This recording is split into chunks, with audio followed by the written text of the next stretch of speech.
Hello दोस्तों, आपका हमारे यूट्यूब चैनल में स्वागत है।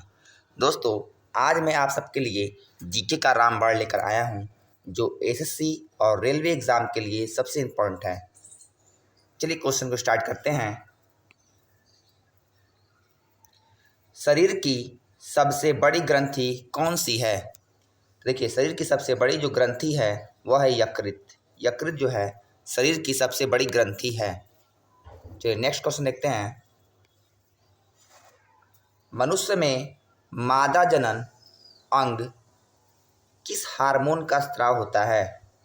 मनुष्य में मादा जनन अंग से किस हार्मोन का स्राव होता है? तो इसका राइट आंसर होगा रिलैक्सिन। रिलैक्सिन हार्मोन का स्राव होता है। चलिए नेक्स्ट क्वेश्चन है। मनुष्य में ऐच्छिक गतिविधियां नियंत्रण किसके द्वारा होती है? तो मनुष्य में ऐच्छिक गतिविधियां का नियंत्रण सेरिब्रम के द्वारा होता है। चलिए नेक्स्ट क्वेश्चन पढ़ते हैं।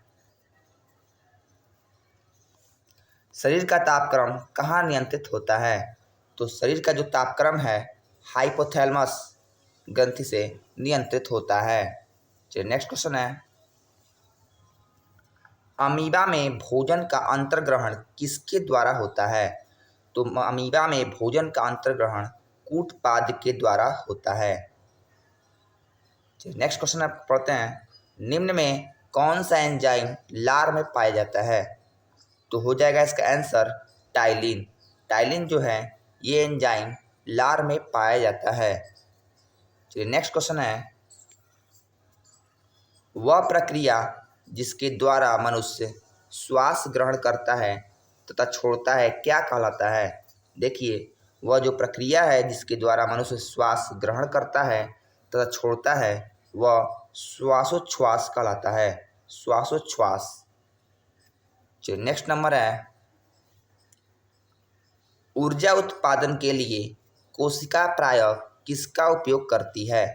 तो ऊर्जा उत्पादन के लिए कोशिका जो है ग्लूकोज का उपयोग करती है। ग्लूकोज का उपयोग करती है।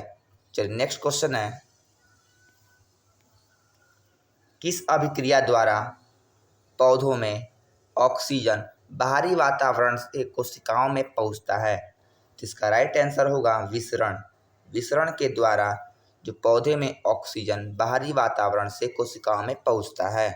चलिए नेक्स्ट नंबर है। श्वसन की अभिक्रिया में खाद्य पदार्थों की परिणति क्या होती है? देखिए, उसका राइट आंसर होगा विघटन।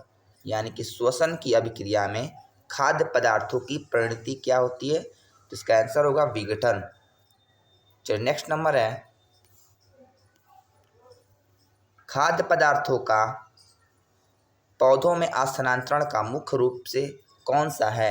देखिए, खाद्य पदार्थों का पौधों में स्थानांतरण का मुख्य रूप सुक्रोज होता है। सुक्रोज इसका राइट आंसर होगा। नेक्स्ट क्वेश्चन है कि एक स्वस्थ मनुष्य का रक्तचाप कितना होता है? तो एक स्वस्थ मनुष्य का रक्तचाप 120/80 होता है। चलिए नेक्स्ट क्वेश्चन पढ़ते हैं।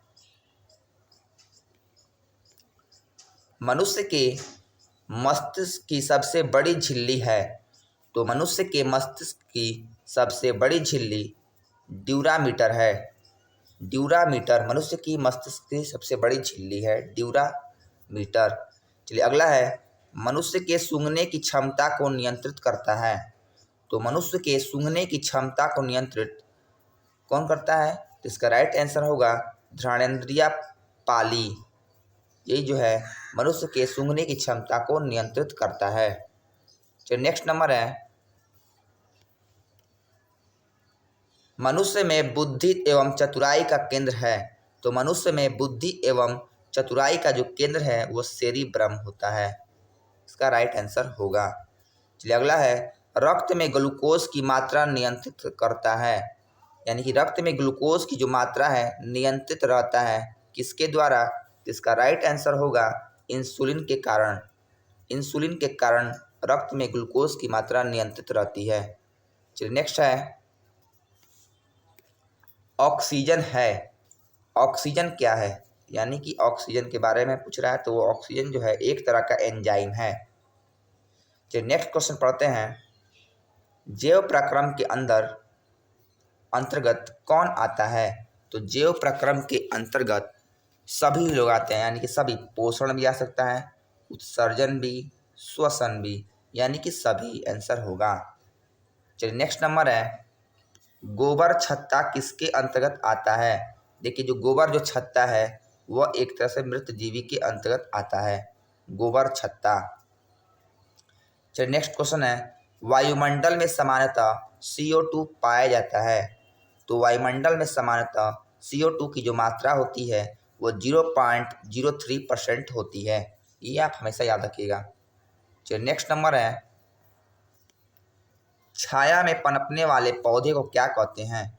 तो छाया में पनपने वाले पौधे को हम लोग सियोकाइटस कहा जाता है, सियोकाइटस छाया में पनपने वाले पौधे को कहते हैं। चलिए नेक्स्ट नंबर है, मनुष्य में मुख्यतः श्वसन अंग क्या है? तो मनुष्य में मुख्यतः श्वसन अंग जो है वह है फेफड़ा। फेफड़ा ही है जो कि मनुष्य में श्वसन अंग का मुख्य अंग है। चलिए नेक्स्ट नंबर है,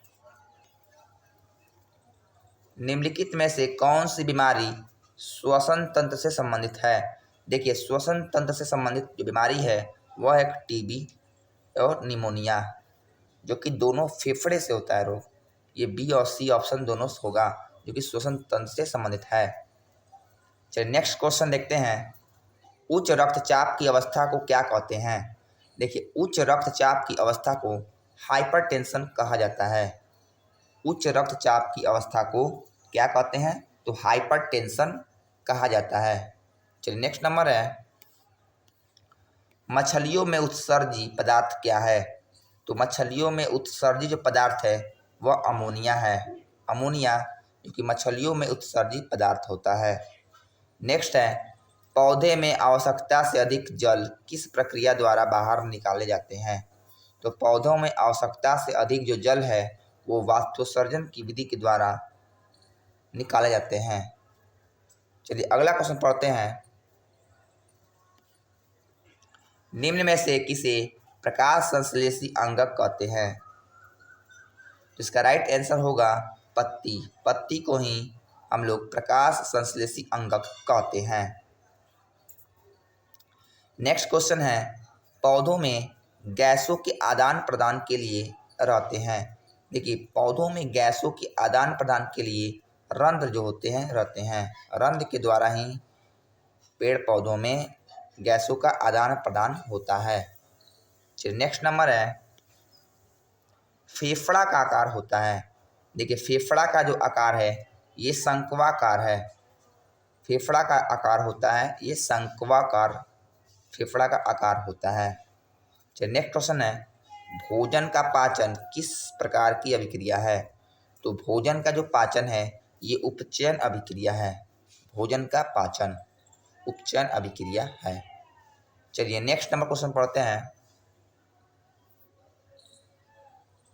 हार्मोन शब्द का नामकरण किसने किया था?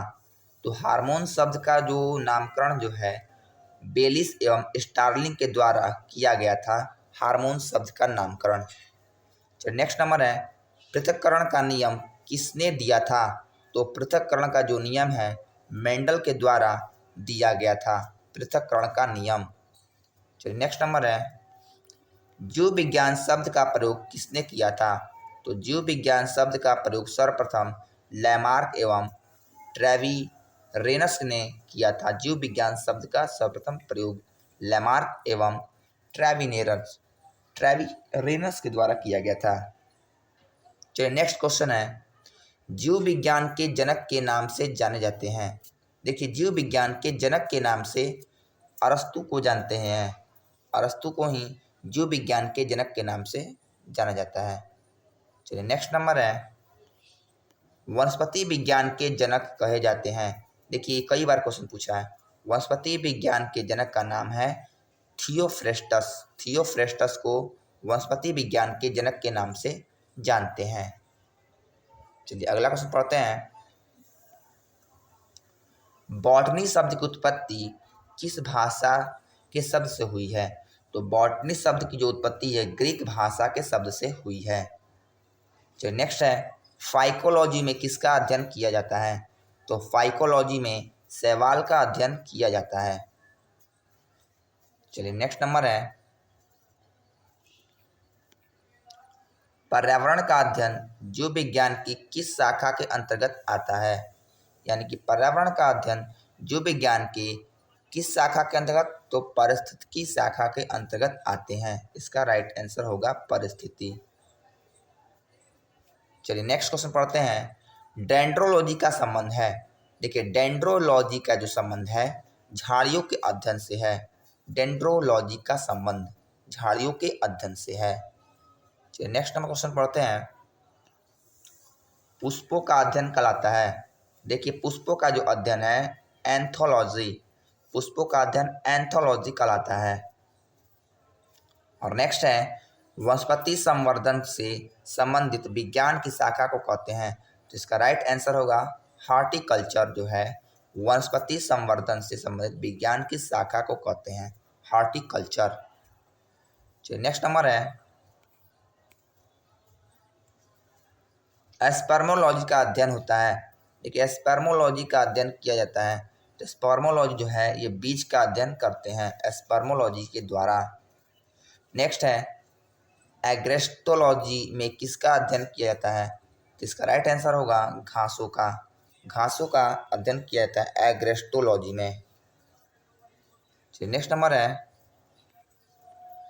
पीडोलॉजी में किसका अध्ययन किया जाता है? तो पीडोलॉजी में भूमि का अध्ययन करते हैं। पीडोलॉजी में किसका अध्ययन करते हैं? तो भूमि का अध्ययन किया जाता है। पौधों को नाम देने वाले पौधों को नाम देने वाले विज्ञान कहलाता है। तो ये इसका राइट आंसर होगा वर्गिकी। वर्गिकी जो होता है पौधों को नाम देने वाले विज्ञान कहलाते हैं वर्गिकी। चलिए अगला क्वेश्चन पढ़ते हैं। निम्नलिखित में से किसे वर्गिकी का पिता कहा जाता है? तो इसका राइट आंसर होगा लिनियस। लिनियस को ही वर्गिकी का पिता कहा जाता है। चलिए नेक्स्ट नंबर है, सूक्ष्म जीव मिलते हैं। तो सूक्ष्म जीव जो मिलते हैं वह रेतीली मिट्टी मिलते हैं, लवणयुक्त पानी मिलते हैं और दलदली भूमि में भी मिलते हैं। यानी कि इसका राइट आंसर होगा इन सभी में मिलते हैं। चलिए नेक्स्ट क्वेश्चन है, विषाणु वृद्धि करता है। तो विषाणु जो है वृद्धि करता है जीवित कोशिका में वृद्धि करता है। विषाणु जो है जीवित कोशिका में ही पनपता है यानी वृद्धि करता है। साबूदाना किससे बनाया जाता है? जो साबूदाना जो है साइकस से बनाया जाता है, साइकस से साबूदाना बनाया जाता है। चलिए नेक्स्ट है, फलों का अध्ययन कहलाता है। तो फलों का जो अध्ययन है वो प्रोमोलॉजी कहलाता है, फलों का अध्ययन। अगर आपको वीडियो अच्छा लगे तो लाइक, सब्सक्राइब एंड शेयर जरूर करें। मिलते हैं नेक्स्ट वीडियो में, तब तक के लिए धन्यवाद।